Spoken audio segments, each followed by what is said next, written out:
Hello and happy Valentine's Day! What better way to celebrate the International Holiday of Love than by cosplaying a character from a dating sim? Date Everything is a cosplay gold mine. There's over 100 characters and all of their designs are just mwah, beautiful. There are a couple of different characters that I want to do, but the one that I have been working on since the end of November is Harper, the laundry hamper. I'm not sure exactly what it was that immediately drew me into her design when I first saw teasers over a year ago for this game. Maybe because it was simple yet there was so much going on. Maybe it was the texture being used, or maybe it's because I love characters voiced by Laura Bailey. But I knew that I was going to eventually make her, and 2 months-ish of work later, she is done and ready to present to the world. So without further ado, let's make a cosplay. I sketched out Harper's design on this template instead of freehanded like usual. The base outfit consists of an off-shoulder long sleeve top and a mini skirt, but I didn't feel confident enough in my abilities to do an off-shoulder sleeve, so I turned those into separate arm pieces. Ignore the dryer running, as somebody's got laundry going right now, but it is November 28th, and I have started Harper. Today I did a mock-up, and it is not perfect, but all of the shapes are correct, so I just have to add some length and width things, and then I can start work on the proper garments tomorrow.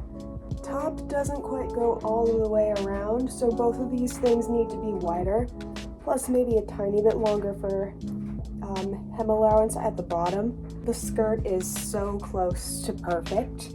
It just needs to be a little bit wider where the widest part of my hips are, but it's the right length. It sits where I want it to. So I'm calling that a win. I've got no idea where to start with the sleeves, so I deconstructed a shirt that doesn't fit, and I'm gonna use this as a base and get rid of the shoulders and definitely make this 1.5 inches wider so it actually goes around my arm, and we'll go from there. The lining for this outfit is made of white cotton. When I got this cut at Michael's, the lady at the counter told me she liked how crisp and clean it was and that it'd make for a classy project. I did not explain to her that this was the base of a sexy laundry basket. I measured each piece a few times before cutting to make sure they fit me compared to the rough draft, and then I retraced every piece in burlap. This was, in fact, a choice that I made. Burlap is a notoriously loose and itchy fabric, which is not fun for my autism or my sensitive skin, hence the lining. Combined, I think these materials mimic the texture of a woven wicker basket and really hones in on that object brought to life concept.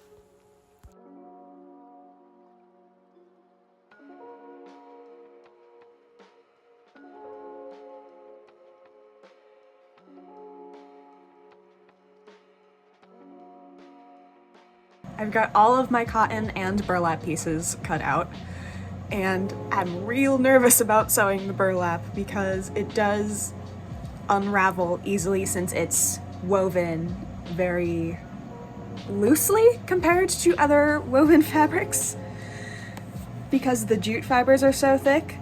So I'm taking pretty much every precaution possible. I am going to serge all of my pieces together. I have heavy-duty sewing needles in my machine right now. I have the tension set a little higher than usual so it's not going anywhere. I am using upholstery thread because I know it's thicker. And I have fray check at the ready. Thoughts and prayers, boys, girls, and others. I do not own a serger machine, so to flatline all of the panels together, I used my machine's smallest zigzag stitch and sewed as close to the edge of the cotton as possible. My needle only got caught once during this whole lining process, which is actually unbelievable. All of the panels and all of the casualties. I purposely made the burlap layer larger than the lining so the faux serging would be easier, so I had to cut off a bunch of excess. I did this as close to the zigzag as I could get without cutting the thread. Once that was done, I could pin together the seam lines. I did try all of the pieces on again as I was pinning so I could make sure I had room for the closures. Neither of these fabrics stretch, so I don't have a lot of wiggle room. Then I sewed everything on like normal and hemmed the sleeves in the round.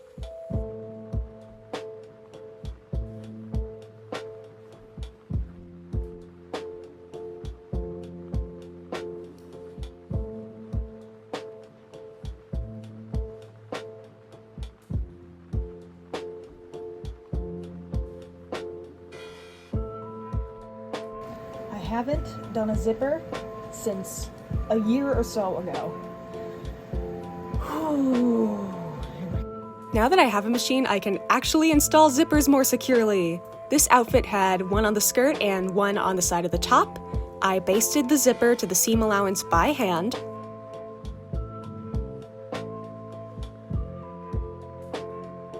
And top stitched it to the main garment with the machine. A couple of things got caught, but pretty successful. I win! Oh, look at how clean she is. Oh, I'm gonna cry. Oh, I was so worried about that. I could continue hemming the skirt and the top after the closures were installed.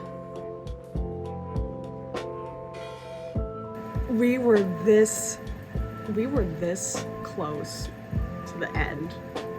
That would have been so satisfying, bro. Ugh. So I did in fact make the top way too long. So I measured a new hemline with a little pencil mark, and I'm not entirely sure what I'm gonna do about this because I'm afraid it's going to fray more than it already is, but we shall see. Everybody, pray for no fray. No fray, all the way round. Let's go. I'm pressing everything for 10 minutes and it wasn't recording the entire time. Pressing these seams was way more difficult than usual because jute fibers are hard to heat treat. I had to turn the iron pretty high up, and there are still some flippy bits and wrinkles, so I'm gonna try again before I wear this out. I also cut away excess fibers that I knew were gonna irritate me if I didn't do anything about them.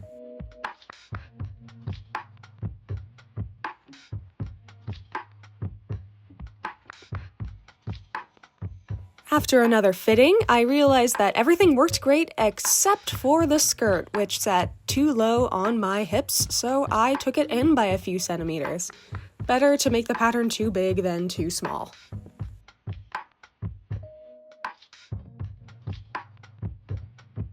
I temporarily moved to my room because the basement is a bit of a hot mess. Right now, I am doing the trim on the skirt. I'm going to do the bottom first, and it's just going to be this jute twine all the way around. And then when I do the top, I'm going to leave a little extra hang to look like basket handles.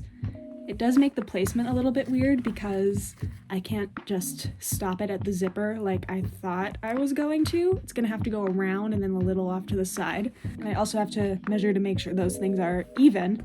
So I'm gonna start here, and I might not get to the top tonight. Ideally, I'd like to because I'm running out of time. But yeah, that's where we stand.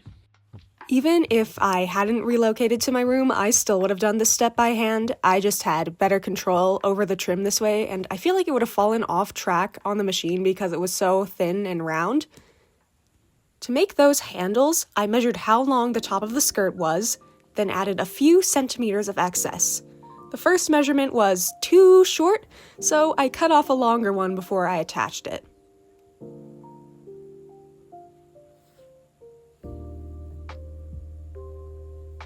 I've been affectionately calling these her love handles since they're in just the right place to grab, with consent, of course.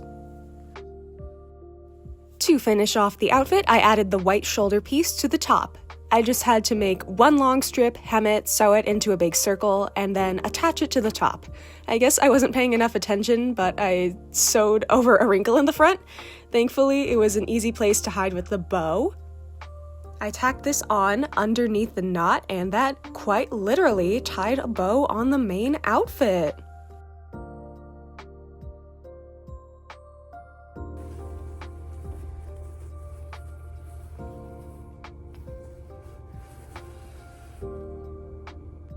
The shoes are character shoes that I've used in several plays and musicals. They're pretty worn out, so they were a worthy sacrifice to the cosplay gods.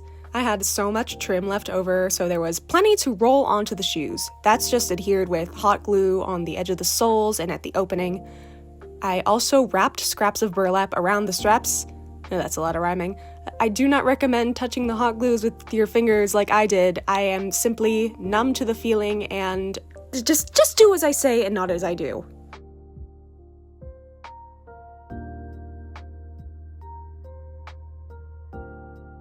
That started with cardboard, as it so often does on this channel. Off camera, I cut this circle out of a cereal box and sanded away the branding so the paint would adhere.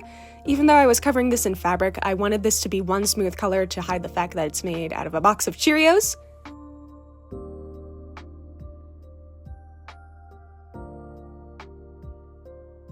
With both sides beige, I glued a circle of burlap on one side and then added trim along the rim.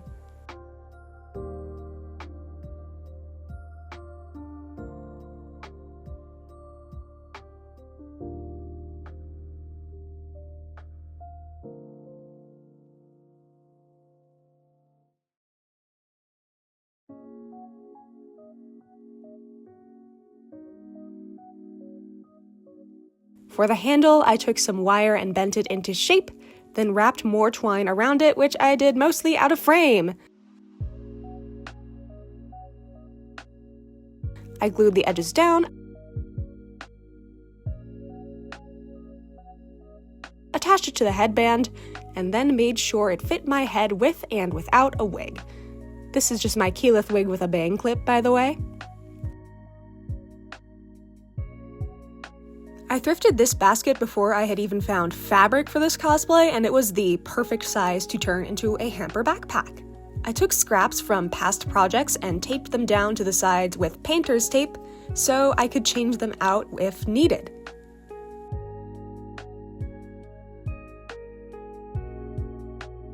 Now it looks like it's full of clothes. The straps are just 2 tubes of leftover cotton. I tried 3 different types of glue to get this to stick before just defaulting back to All Reliable.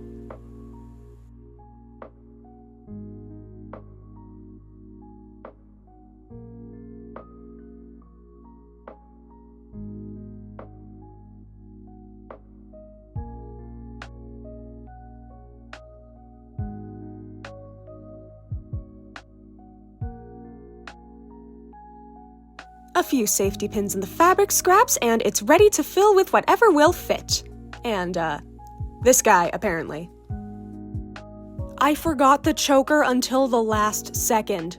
I quickly rolled out some Sculpey clay and cut out the shapes of pants, a shirt, and a sock.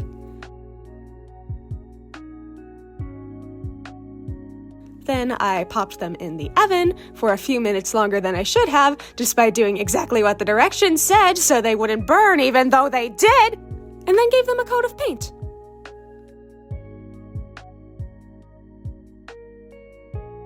I had poked little holes in the top to push jewelry wire through, and then twisted that wire around a leather cord.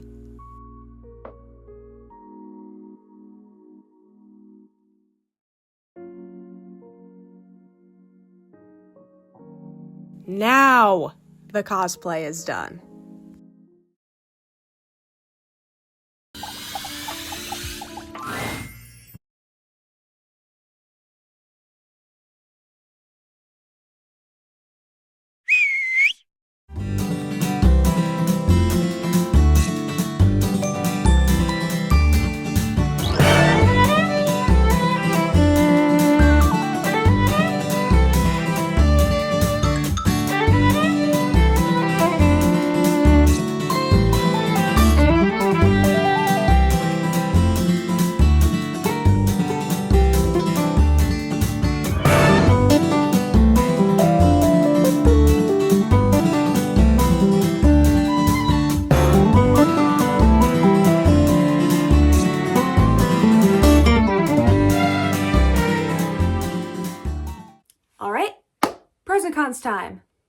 I am proud of myself for conquering burlap.